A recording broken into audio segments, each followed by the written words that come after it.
நம்ம ஹீரோயினும் ஒத்த பார்த்துக்கிட்டு இருக்கும்போது நம்ம ஹீரோக்கா இவளை எங்கேயோ பார்த்த மாதிரி இருக்கு, ரொம்ப ஃபெமிலியராக இருக்கு அப்படிங்கிற மாதிரி அவனே யோசனை பண்ணிக்கிட்டு இருக்கான். நம்ம ஹீரோயினா சரி சரி நான் வரேன்னு சொல்லிட்டு அங்கேருந்து போறா. ஆனால் இதையெல்லாம் வெளியிலண்டு பார்த்துக்கிட்டு இருந்த ஸ்னோக்கா வயிறு பத்திரியுது. ஆகா அடுத்த சக்காலத்தி வந்துட்டாளா அப்படிங்கிற மாதிரி அவனும் சொல்லிக்கிட்டு இருக்கான்.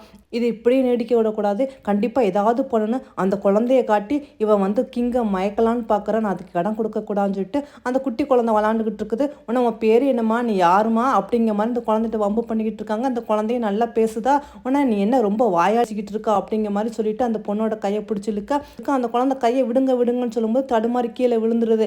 அப்போதான் மெக்யூரியன் வந்துகிட்டு இருக்கா. பார்த்தா என் குழந்தை சத்தம் கேட்குற மாதிரி இருக்கு அப்படின்னு சொல்லிட்டு மெக்யூரியன் திரும்பி பார்த்துட்டு என் குழந்தை அப்படிங்கிற மாதிரி அவன் உடனே ஓடி வரா. இதை பார்த்த அந்த மெய்டும் சொல்ல, ஆகா இவ சீக்கிரம் வர, அதுக்குள்ளே அந்த குழந்தைக்கு விஷத்தை கொடுத்து சாவடிச்சுன்னு சொல்லிட்டு உடனே ஒரு மாத்திரையை கொடுக்குறாங்க. இந்த மாத்திரையை சாப்பிட்டா 3 நாளையில் அந்த குழந்தை இறந்து போயிடும் போல இருக்குது. உடனே ஒன்றுமே தெரியாத மாதிரி அந்த ஸ்னோவும் குழந்தை பக்கத்தில் நின்றுக்கிட்டு இருந்தோன்னா நம்ம ஹீரோனை என் குழந்தை என்ன பண்ணா எந்திரி அப்படிங்கிற மாதிரி தள்ளி விட்டுட்டு அந்த குழந்தைய தூக்கணும்னா நான் ஒன்றுமே பண்ணலை, அந்த குழந்தையோட நான் விளாண்டுக்கிட்டு தான் இருந்தேன், ஏதோ கால் தடுக்கி கீழே விழுந்துருச்சு அப்படிங்கிற மாதிரி இந்த ஸ்னோவும் போய் சொல்கிறான். ஆனால் அந்த குழந்தைய இல்லைம்மா இவங்க தான் என் கையை பிடிச்சி இழுத்தாங்கன்னு அதான் கீழே விழுந்தேன், வேணா அந்த ஆண்டி கையில் பாருங்களேன் நான் வறண்டு நான் காயம் இருக்கும் அப்படிங்கிற மாதிரி சொன்னேன். அந்த ஸ்னோவும் ஐயோ அந்த பொண்ணு ஏன் அப்படி பொய் சொல்லுதுன்னு தெரியலேன்னு அந்த மாதிரிலாம் எதுவுமே பண்ணலை அப்படின்னு சொன்னோன்னா எங்கே உன் கையை காட்டு அப்படிங்கிற மாதிரி ஹீரோ சொல்கிறான். கையை காட்டுனா அதில் பார்த்தா அதில் நகைக்கீரல் இருக்குது, இந்த குழந்தையா பொய் சொல்லுது, ஏன் இந்த மாதிரி பண்ணுறான்னு சொன்னால் எதுக்கு இப்படி கோவப்படுறீங்க, இந்த குழந்தை அழகாக இருக்குல்ல, இதே மாதிரி குழந்தை நம்மளுக்கும் அப்படிங்கிற மாதிரி ஸ்னோ சொல்லும்போது நம்ம ஹீரோ கையை எடுத்துட்டு இந்த மாதிரி பேச்செல்லாம் என்கிட்ட வச்சுக்காத, இங்கேருந்து போ அப்படின்னு சொல்லிட்டு நம்ம ஹீரோவும் போவேன்.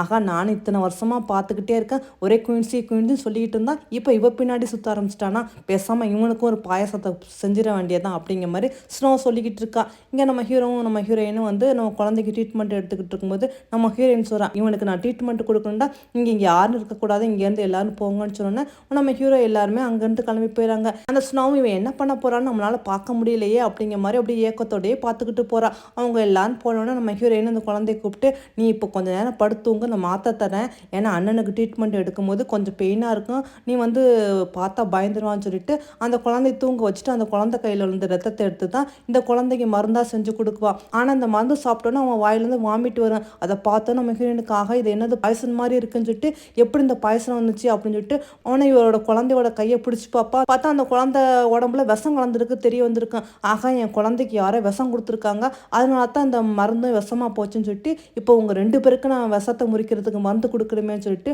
நம்ம ஹீரோயின் உடனே கத்தி எடுத்து அவள் கையை அறுத்து அந்த ரத்தத்து மூலமாக மருந்தாக்கி அந்த 2 குழந்தைகளுக்குமே மருந்தாக கொடுத்துக்கிட்டு இருந்தானே. நல்ல வேலை 2 குழந்தையுமே ஒரு வழியாக பொழைச்சிடுச்சுங்க போல இருக்குது. ஆனால் இதெல்லாம் வெளியே நின்றுக்கிட்டு இருக்கிற நம்ம ஹீரோ உள்ளே என்ன நடக்குதுன்னு தெரியலன்னு அவனும் ரொம்ப பதப்பதப்பாக இருக்கான். இந்த ஸ்னோவோ சொல்கிறான், ரொம்ப நேரமாக ஆச்சு இன்னும் வெளியே வரல, எனக்கு என்னமோ இதை ஏதோ தப்பாக நடக்குது, வாங்க உள்ளே போய் பார்க்கலாம்னு சொல்லி வந்து பார்த்தா இங்கே நம்ம ஹீரோயின் கொடுத்த கோப்பையை பார்த்துட்டு அந்த ஸ்னோவும் சொல்கிறா, ஐயோ பாருங்க விஷம், என்னமோ நம்ம குழந்தைக்கு விஷம் கொடுத்துருக்கான்னு நினைக்கணும்னு சொன்னோன்னா இதை கேட்ட நம்ம ஹீரோவும் ரொம்ப கோவமாகி டக்குன்னு வாழை எடுத்து நீ யார், நீ எதுக்கா என் குழந்தைக்கு விஷம் கொடுத்தா அப்படிங்கிற மாதிரி கேட்குறான். அதுக்கு நம்ம ஹீரோயின் கொஞ்சம் நேரம் அமைதியாக இருங்க, நான் எதுவும் பண்ணலை, உங்கள் குழந்தைக்கு கொடுத்த விஷத்தை தான் நான் முடிச்சுக்கிட்டு இருந்தேன் அப்படின்னு சொல்லிக்கிட்டு இருக்கும்போதே பார்த்தா அந்த குட்டி பையனை கண்ணை திறந்து பார்த்துட்டான் போல இருக்குது. என்னது குழந்தை கண்ணை திறந்துட்டானா அப்படின்னு சொல்லிட்டு எல்லாரும் ஆச்சரியப்படுறாங்க. இதை கேட்ட ஸ்னோக்கோ வயிறு பற்றி எரியுது. நம்ம ஹீரோயினா இந்த குழந்தைக்கு கொடுத்த விஷம் வந்து ஒரு வித்தியாசமான விஷம், ஒரு செடியிலேருந்து கொடுத்துருக்காங்க, கண்டிப்பாக அவங்க இங்கே தான் இருந்து யாரோ பண்ணியிருக்காங்கன்னு சொன்னால் நம்ம ஹீரோ அங்குள்ள எல்லா மேடையும் வர வச்சு விசாரிச்சுக்கிட்டு இருக்கான். என் குழந்தைக்கு விஷம் கொடுத்தது யார், உண்மையை சொல்லிடுங்க, இல்லாட்டி அவங்களோட சாவு ரொம்ப பயங்கரமாக இருக்குன்னு சொல்லும்போது நம்ம ஹீரோயின் அங்குள்ள ஒரு லேடியை பார்த்து இந்த பொம்பளை மேலே தான் எனக்கு டவுட்டாக இருக்குன்னு சொன்னால் அந்த பொம்பளையும் ஓடி வந்து ஐயோ நான் எதுவுமே செய்யலை, நான் வந்து ஒரு விஷ செடியை வந்து வளர்க்க தான் செய்கிறேன், ஆனால் அந்த செடியை நான் கண்டிப்பாக இவங்களுக்கு கொடுக்கவே இல்லை அப்படிங்கிற மாதிரி அந்த பொம்பளையும் பொய்யா சொன்னோன்னே அதுக்கு நம்ம ஹீரோயின் சொல்கிறா, நீ கண்டிப்பாக அந்த விஷத்தை அரைச்சிருந்தியாக்க அதோட கலர் வந்து இன்னும் கையில் இருந்திருக்கும் அப்படிங்கிற மாதிரி சொன்னோன்னே நம்ம ஹீரோவும் சொல்கிறான், போய் அந்த பொம்பளோட கையை செக் பண்ணி பாருங்கன்னு. கமாண்டர் வந்து பார்த்தா கை ரெட்டாக இருக்குது. உடனே இந்த பொம்பளை தான் அப்போ என் பையனுக்கு விஷத்தை கொடுத்துருக்காங்களான்னு கேட்கும்போது உடனே இந்த பொம்பளையும் கையில் உள்ள விஷத்தை எடுத்து இந்த பொம்பளையும் சாப்பிட்டுட்டு அப்படியே இறந்து போயிடுது. உடனே கமாண்டர் செக் பண்ணி பார்த்துட்டு இந்த பொம்பளை இறந்து போயிட்டான்னு சொன்னேன். நம்ம ஹீரோயினா அப்படியே அந்த ஸ்னோவை திரும்பி பார்த்து எனக்கு என்னமோ இதில் வேற யாரா இருக்கிற மாதிரி இருக்குது அப்படிங்கிற மாதிரி சொன்னோன்னா நம்ம ஸ்னோவை ஐயோ என்னது நீங்கள் என்னையை பார்த்து இப்படி சொல்கிறீங்க, நான் அந்த மாதிரிலாம் செய்வேனாண்டு நம்ம ஹீரோ நம்ம ஸ்னோவை பார்த்து அப்படி மட்டும் உண்மையாக இருந்துச்சு அவ்வளோதான் உன்னோட சாவு ரொம்ப கேவலமாக இருக்கும் அப்படிங்கிற மாதிரி ஸ்னோவை பார்த்து மிரட்ட ஸ்னோவா ஐயோ நான் எதுவுமே செய்யலை அப்படிங்கிற மாதிரி சொல்கிறா. அதோட நம்ம ஹீரோ இனிமேல் யாராவது என் குழந்தைக்கு ஏதாவது பண்ணணும்னு நினச்சிங்க அவ்வளோதான் அப்படின்னு சொல்லிட்டு மிரட்டிட்டு அங்கேருந்து போயிட்டு இருக்கான். நம்ம ஹீரோயின் அங்கேருந்து கிளம்ப போகும்போது அந்த ஸ்னோ சுறா, உன்னால் இன்றைக்கி நான் நிறைய திட்டு வாங்கிட்டேன், தேவையில்லாமல் என்னை சந்தேகப்பட வச்சுட்டு உன்னை சும்மா விட மாட்டேன் அப்படின்னு சொல்லும்போது நம்ம ஹீரோயின் நீ என்ன செய்கிறியோ செஞ்சுக்க பார்த்துக்கலாம் அப்படின்னு சொல்லிட்டு அவளை அங்கேருந்து போகிறான். அவள் போகிறத பார்த்துட்டு நம்ம ஸ்னோ யோசனை பண்ணி பார்க்குறா, இவள் பேசுகிறது இவள் நடக்கிறது எல்லாமே வந்து அந்த குயின்சி மாதிரி இருக்குல்ல, உண்மையிலேயே குயின்சி தானா? அப்போ என்கிட்ட நடிச்சுக்கிட்டு தான் இருக்கியா? இரு உன்னையும் உன் குழந்தைய நான் என்ன பண்ணுறேன்னு பாரு அப்படின்னு சொல்லிட்டு இவ ஏதோ திட்டம் போட போறா போல இருக்குது. அதோட இங்கே நம்ம ஹீரோவும் வந்து நம்ம ஹீரோயின் ஃபோட்டோவை பார்த்துக்கிட்டு நம்ம ஹீரோயினை வரைஞ்சி வச்சிருப்பான் போல இருக்குது. அந்த பிக்சரை பார்த்துக்கிட்டு அப்படியே ட்ரிங்க்ஸ் பண்ணிக்கிட்டு இருந்தவன் நேராக நம்ம ஹீரோயின் ரூமுக்கு தான் வரான். நம்ம ஹீரோயின் ரூம்பை கதவை தட்டினோன்னா நம்ம ஹீரோயின் கண்ணுக்கு கீழே போட்டுப்பால் அந்த மார்க் ஒன்றும் வரையில போல இருக்குது. இவளும் அவசரமாக வந்து அந்த மாஸ்க்கை கட்டிட்டு கதவை திறந்து பார்த்தா நம்ம ஹீரோ தான். பார்த்தா நம்ம ஹீரோ குடிச்சிட்டு நீ வந்துட்டியா குயின்ஸி, நீ வந்துட்டியா அப்படிங்கிற மாதிரி நம்ம ஹீரோயினை பார்த்துக்கிட்டு இருக்கான். உன் கண்ணை பார்க்கும்போது என் குயின்ஸ் மாதிரியே இருக்குது, நீ திரும்ப வந்துட்டியா, நீ என்னை விட்டு போகாத அப்படின்னு சொல்லிக்கிட்டு இருக்கும்போது நம்ம ஹீரோயின் நீங்கள் என்ன பண்ணிக்கிட்டு இருக்கீங்க, இங்கேருந்து போங்கன்னு சொல்ல அவனும் டக்கு நம்ம ஹீரோயினை தூக்கிக்கிட்டு அப்படியே நடந்து வந்துக்கிட்டு இருக்கான். எனக்கு தெரியும் உன்னை பார்க்கல, என் குயின்ஸி தான், நீ என்னோட குயின்ஸி தான் சொல்லும்போது டக்கு நம்ம ஹீரோ நீடியில் எடுத்து அவன் கழுத்தில் பார்த்து குத்துனோன்னா நம்ம ஹீரோ அப்படியே மயக்கப்பட்டு விழுந்துறான். ஆனால் நம்ம ஹீரோயினை அவனை மெதுவாக கீழே தள்ளிட்டு ஐயோ நல்ல வேலை என் கண்ணை பார்த்துட்டு இவர் கண்டுபிடிக்காமல் இருந்தார், எதை குடிச்சிருந்ததுனால தப்பிச்சு, இல்லாட்டி என்ன ஆகும் அப்படிங்கிற மாதிரி அவளும் சொல்லிக்கிட்டு இருக்கும்போது நம்ம ஹீரோ கொஞ்சம் நேரம் கழிச்சு மயக்கம் தெளிஞ்சு எந்திரிக்கிறான். அதுக்குள்ளே நம்ம ஹீரோயினும் கண்ணுக்கு கீழே அந்த மச்ச மாதிரி வரைஞ்சிட்டு நீங்கள் நேற்று நைட்டு வந்து ரொம்ப குடிச்சிருந்தீங்க, நீங்கள் என் ரூமுக்கு வந்துட்டீங்க அப்படிங்கிற மாதிரி சொன்னோன்னா நம்ம ஹீரோ நான் தெரியாமல் வந்துட்டு என்னை மன்னிச்சிருன்னு சொல்லிட்டு அவனும் அங்கேருந்து போயிடும். அதோட நம்ம ஹீரோயின் அந்த பையனுக்கு, இந்த பையனோட பேர் கிரண், அந்த பொண்ணு பேர் பீச், கிரனுக்கு வந்து மெடிசன் கொடுத்துக்கிட்டு இருக்கா.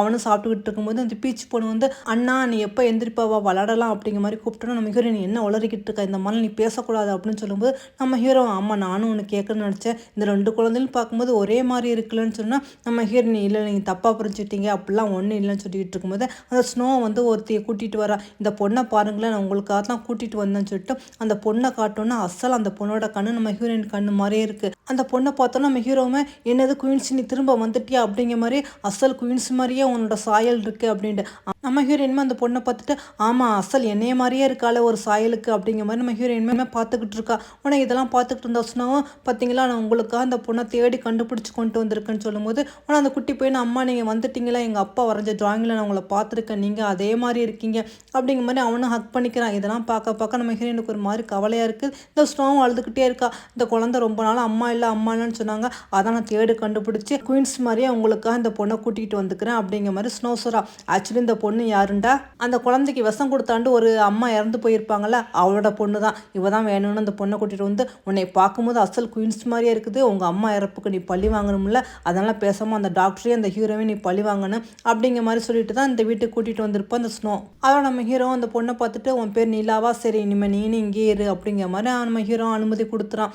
ஆனால் நம்ம ஹீரோவுக்கு வந்து நம்ம ஹீரோயினை மறக்கவே முடியல. குயின்ஸின்னு சொல்லிட்டு மறுபடியும் ட்ரிங்க்ஸ் பண்ணிவிட்டு திரும்பவும் மறுபடியும் நம்ம ஹீரோயின் ரூமுக்கு வாசலில் தான் வந்து நிற்கிறான். நம்ம ஹீரோயின் நீங்கள் என்ன எப்போ பார்த்தாலும் இங்கேயே வந்து நின்றுக்கிட்டு இருக்கீங்க, இதெல்லாம் நல்லதில் ரொம்ப லேட்டாச்சு போங்கன்னு சொல்லும்போது அவன் இல்லை அவன் கண்ணை பார்க்கும்போது எனக்கு என்னமோ என்னோட குயின்ஸ் மாதிரி இருக்குன்னு சொல்லிக்கிட்டே வரான். பார்த்தா கால் தட்டு மாதிரி நம்ம ஹீரோயின் மேலே உழுக ஒத்த மேலே ஒத்த உளுந்து கிடக்கும்போது நம்ம ஹீரோயின் கண்ணை அப்படியே பார்த்துக்கிட்டு இருந்தவன் என்னது உன்னோட மச்சம் வந்து வேறு மாதிரி இருக்குது அப்படின்னு தொட போகிறான். ஆனால் டக்கு நம்ம ஹீரோயின் எந்திரிச்சிட்டு நீங்கள் முதல்ல இங்கேருந்து போங்க அப்படிங்கிற மாதிரி நம்ம ஹீரோ வெளியே தள்ளி கதவை சத்திட்டு ஐயோ இன்னும் கொஞ்சம் நேரம் இருந்தால் அவன் நம்மளை கண்டுபிடிச்சிருவான், பேசாமல் நம்ம இங்கேருந்து சீக்கிரமாக போகணும், அதுதான் நம்மளுக்கு நல்லது அப்படிங்கிற மாதிரி நம்ம ஹீரோயின் யோசனை பண்ணிக்கிட்டு இருக்கா.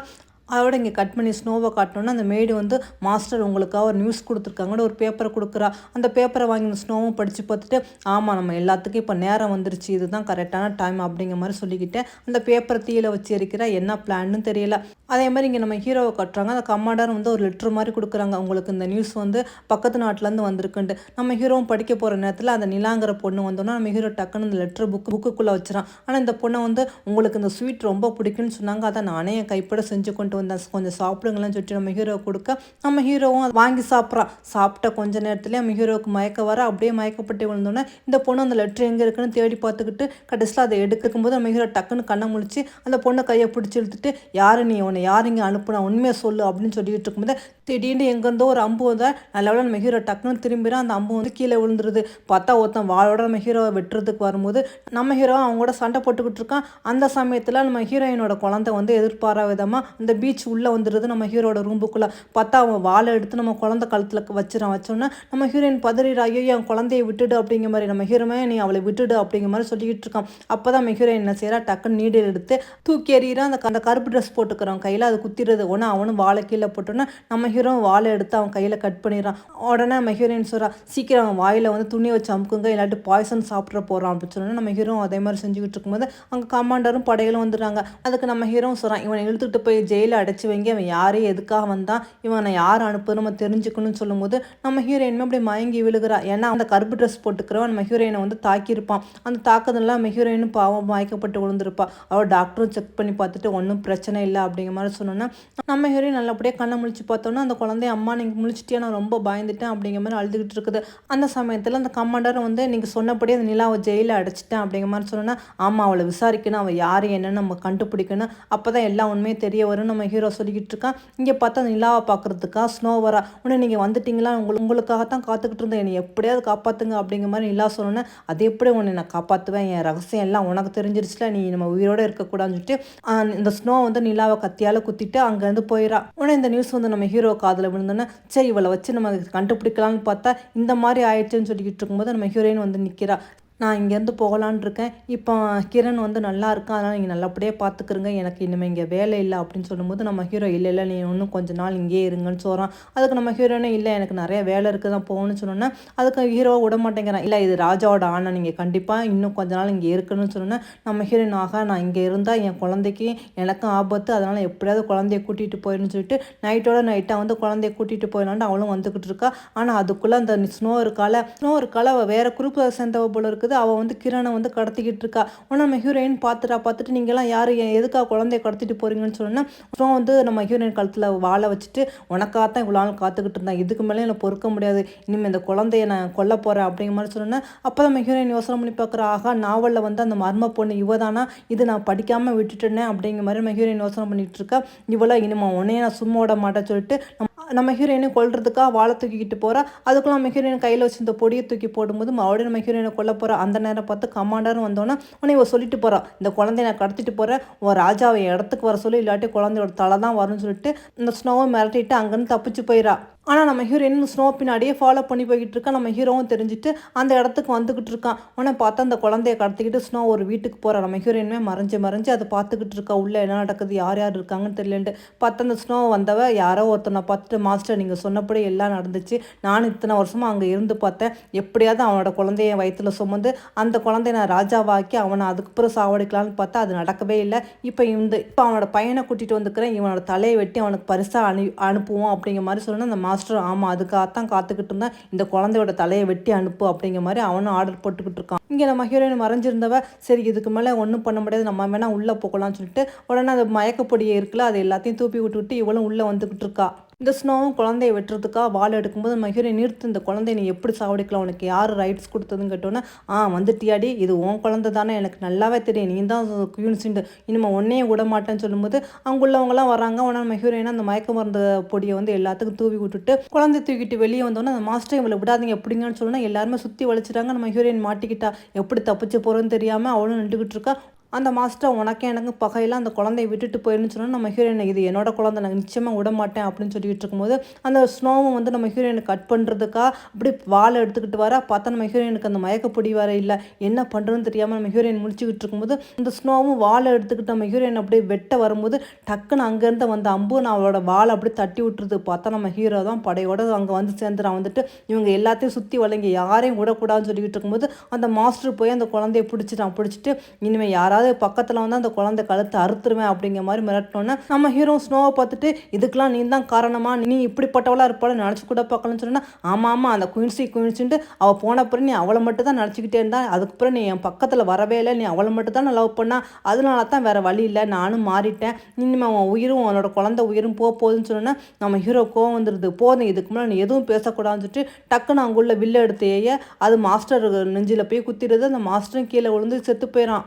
ஆனால் ஸ்னோவை அந்த குழந்தைய பிடிச்சிட்டு மிரட்டுறா, யாராவது என் பக்கத்தில் வந்தீங்க அவ்வளோதான் அந்த குழந்தையோட கழுத்தை அறுத்துருவேன், இந்த குழந்தை உனக்கு வேணும்டா நீ அந்த டாக்டரை இங்கே வர சொல்லு அப்படிங்கிற மாதிரி நம்ம ஸ்னோவும் சொல்லணும்னா நம்ம ஹீரோயின் சரி நான் வரேன் அந்த குழந்தைய விட்டுடு அப்படிங்கிற மாதிரி அவளும் சொல்லிக்கிட்டு இருக்கா. இதெல்லாம் பார்த்தா நம்ம ஹீரோ எதுக்காக என் குழந்தைக்காக இவ உயிரை கொடுக்க துணிகிறா அப்படிங்கிற மாதிரி நம்ம ஹீரோயினே பார்த்துக்கிட்டு இருக்கான். ஆனால் நம்ம ஹீரோயின் அப்படின்னு மெதுவாக வந்துட்டு அந்த குழந்தைய விடணும்னு சொல்லும்போது உடனே அந்த ஸ்னோவும் அந்த குழந்தைய பிடிச்சி தள்ளும்போது நம்ம ஹீரோயின் இந்த குழந்தைய தூக்கிட்டு போகலான்னு பார்க்குறா. ஆனால் அதுக்குள்ளே அந்த ஸ்னோ வந்து நம்ம ஹீரோயின் முதுகில் பார்த்து ஓங்கி ஒரு வெட்டிடுறா. அதில் நம்ம ஹீரோயினுக்கு முதுகில் பலமான அடிபட்டுருது. உடனே நம்ம ஹீரோயினை தாங்கி பிடிச்சிட்டு இந்த ஸ்னோவை விடாதீங்க, இவளுக்கு நாளைக்கு தூக்கு தண்டனை கொடுங்கன்னு சொல்லிட்டு உனக்கு என்னாச்சு அப்படிங்கிற மாதிரி அவன் நம்ம ஹீரோயினை தூக்கிக்கிட்டு அதோட அங்கே வீட்டுக்கு வரான். பார்த்தா இந்த குழந்தைங்க எல்லாரும் உட்காந்து அழுதுகிட்டு இருக்குங்க. அம்மா அம்மா அப்படிங்கிற மாதிரி டாக்டரும் செக் பண்ணி பார்த்துட்டு ஒன்றும் பிரச்சனை இல்லை, இனிமேல் பொழைச்சிக்குவாங்க, காயம் தான் கொஞ்சம் பலமாக பட்டுருச்சு அப்படிங்கிற மாதிரி சொல்லிட்டு டாக்டரும் போகிறாங்க. அவளோட நம்ம ஹீரோயின் பக்கத்தில் உட்காந்து அவளுக்கு வேக்குதுன்னு சொல்லி தொடச்சி விட்டுட்டு இருக்கும்போது தான் கர்ச்சிப்பை பார்க்குறான். பார்த்தா அதில் கலராக இருக்குது. இது என்னது கலராக இருக்குது அப்படின்னு சொல்லிட்டு கணத்தில் உள்ள அந்த மையை அப்படியே தடவி எடுக்கிறான். பார்த்தா அந்த மை எல்லாமே அழிஞ்சிருது. அழிஞ்ச பிறகு தான் நம்ம ஹீரோயின் ஃபேஸை பார்த்துட்டு குயின்ஸ் நீ தான் இவ்வளோ நாள் இங்கே இருந்தியா, ஏன்ட்ட உண்மையை சொல்லாமல் அப்படி என்னை மறைச்சிக்கிட்டு இருந்தா அப்படின்னு சொல்லிட்டு நம்ம ஹீரோயின் அப்படியே தூக்கி தோலை சாய்ச்சிக்கிட்டு அவனும் சொல்லிக்கிட்டு இருக்கான், ஏன் குயின்ஸ் என்னை விட்டு போனா அப்படிங்கிற மாதிரி. இந்த குழந்தைகளும் பாவம் அழுதுகிட்டு இருக்குங்க அம்மா அம்மான்னு சொல்லும்போது நம்ம ஹீரோயினுக்கு கொஞ்சம் கொஞ்சமாக அப்படி மயக்கம் தெளிஞ்சு கண்ணை முழிச்சு பார்க்குறா. பார்த்தா நம்ம ஹீரோ தோலை சாஞ்சிருந்தோன்னா அவளும் எந்திரிக்கிறா. விடுங்க, நீங்கள் என்ன பண்ணிட்டு இருக்கீங்கன்னு. போதும், இதுக்கு மேலே நீ போய் சொல்லாது, நீ தான் குயின்ஸின்னு எனக்கு நல்லாவே தெரியும், தயவுசெய்து இனிமேல் என்னை விட்டு போகாத, நீ இல்லாமல் என்னால் வாழவே முடியாதுன்னு சொன்னேன். உங்களுக்கு தான் நிறைய மனைவி மாதிரிலாம் இருப்பாங்களே அப்படிங்கிற மாதிரி நம்ம ஹீரோயின் சொல்கிறா. அதுக்கு நம்ம ஹீரோவை நிச்சயம் நீ மட்டும் தான் எனக்கு மனைவி, உன்னை தவிர நான் வேறு யார்ட்டையுமே நெருங்க மாட்டேன் அப்படிங்கிற மாதிரி சொல்லிட்டு நான் மறுபடியும் உன்னை மேரேஜ் பண்ண விரும்புகிறேன்னு சொல்லிட்டு மறுபடியும் நம்ம ஹீரோ வந்து நம்ம ஹீரோயினை மேரேஜ் பண்ணுறான். பார்த்தா ஊரே கோலாகலமாக நல்லபடியாக மேரேஜ் நடக்குது. அவளை நம்ம ஹீரோவும் ஆசையாக நம்ம ஹீரோயினை பார்த்துக்கிட்டு இருக்கான். உன்னை இந்த மாதிரி பார்த்து எவ்வளோ நாளாச்சு அப்படிங்கிற மாதிரி சொல்லிட்டு அவங்க ரெண்டு பேரும் மறுபடியும் அவங்க ஹாப்பியான லைஃப்பை ஸ்டார்ட் பண்ணுறாங்க. அப்புறம் என்ன, மறுபடியும் நம்ம ஹீரோயின் வந்து ப்ரெக்னெண்ட்டாக இருக்கா. ஒரு அழகான பெண் குழந்தையும் பெற்றெடுக்கிறா. ஆனால் அந்த குழந்தைய பார்த்துட்டு நம்ம ஹீரோ எல்லாருமே சந்தோஷப்பட்டுக்கிட்டு இருக்கும்போது பார்த்தா திடீர்னு எங்கேருந்தோ ஒரு வாய்ஸ் மாதிரி கேட்குது. நம்ம ஹீரோயினுக்கு மட்டும்தான் அது கேட்குது. உன்னோட டைம் முடிஞ்சிருச்சு, நீ வர வேண்டிய காலம் வந்துருச்சுன்னு சொன்னோன்னா இதை கேட்டு நம்ம ஹீரோயின் ஃபேஸை அப்படி மாறிடுது. இருந்தாலும் நம்ம ஹீரோட்ட எதுவுமே காட்டிக்காமல் அவளும் அப்படியே இருக்கு. அதோட அந்த ரெண்டு குழந்தைகளும் சந்தோஷமாக விளாண்டுக்கிட்டு இருக்கிறத பார்த்துக்கிட்டு நம்ம ஹீரோயினும் சந்தோஷப்பட்டுக்கிட்டு இருக்காங்க. அப்போ தான் நம்ம ஹீரோயின் சொல்கிறா, ஒரு வேளை நான் மறுபடியும் உங்களை விட்டு போயிட்டாலாக்கும் தயவுசெய்து நம்ம 3 குழந்தைகள் நல்லபடியாக நீங்கள் வளர்ப்பீங்கல்ல, அவங்கள ஒன்றும் ஆக விடாமல் பார்த்துக்கிறீங்கன்னு சொன்னா நம்ம ஹீரோ, நீ ஏன் இந்த மாதிரிலாம் பேசுகிறா, நான் எப்போவுமே நீ என்னை விட்டு போக விட மாட்டேன், நீ எப்போவுமே என் பக்கத்துலேயே இருக்குன்னு சரியா அப்படின்னு சொன்னா நம்ம ஹீரோயின் சரி அப்படிங்கிற மாதிரி சொல்கிறா. இருந்தாலுமே அவளுக்கு வந்து அந்த வாய்ஸ் கேட்குது, ஒரு டைம் முடிஞ்சிருச்சு, நீ வர வேண்டிய நேரம் வந்துருச்சுன்ட்டு. அதனால் நம்ம ஹீரோயின் நைட்டு வந்து சரி நான் வந்துடுறேன் அப்படிங்கிற மாதிரி ஏதோ ஒரு ஆற்றுல வந்து குதிக்க போகிற நேரத்தில் நம்ம ஹீரோ வந்து நான் வந்துட்டு நீ என்ன பண்ணிக்கிட்டு இருக்கா, நீ ஏன் இந்த மாதிரி பண்ணுறான்னு சொன்னால் இல்லை அது வந்து நான் சில விஷயங்களை சொல்ல முடியாது, ஆனால் நான் போய்த்தான் ஆகணும், ஏன்னா நான் இனிமேல் இங்கே இருக்க முடியாது, அப்படி இருந்தால் நிறைய ப்ராப்ளம் வரும் அப்படிங்கிற மாதிரி நம்ம ஹீரோயின் சொல்கிறா. அதுக்கு நம்ம ஹீரோவை எந்த ப்ராப்ளம் வந்தாலும் சரி, நீ யார் என்ன எங்கேருந்து வந்தாலும் எனக்கு தெரியாது, ஆனால் நீ எப்போவுமே என் கூட தான் இருக்கணும், அதனால என்ன ஒரு பிரச்சனை வந்தாலும் சரி நான் வந்து சந்திக்க தயாராக இருக்கேன், நீ என்னையும் என் குழந்தையும் விட்டு மட்டும் போயிடாத, நான் உன்னை எப்போவுமே எங்கேயும் அனுப்ப மாட்டேன் அப்படிங்கிற மாதிரி நம்ம ஹீரோவும் சொல்கிறான். அப்புறம் என்ன, நம்ம ஹீரோயின் இங்கே தான் இருப்பா போல இருக்குது. அதோட உங்களோட லைஃப்பும் நல்லபடியாக இருக்கும்னு நம்பி நம்மளும் இங்கேருந்து கிளம்பலாம் ஃப்ரெண்ட்ஸ். ஓகே, பாய்.